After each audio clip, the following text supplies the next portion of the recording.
শুভ দুপুর বন্ধুরা, দেখো আজকে আমি কোথায় রান্না করছি। ছাদের উপরে কাঠের উনুনে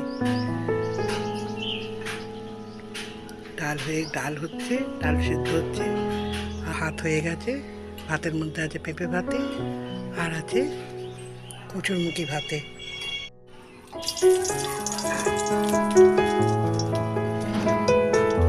রসুন ফোড়ন দিয়ে মুসুর ডাল।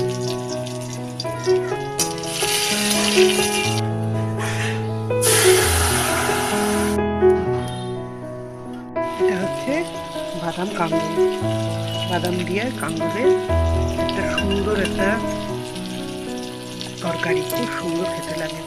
আমাদের বাড়ি এখন আর কাঙ্গুর ভাজা কেউ খায় না, এরকম তরকারি করে দিতে বলে।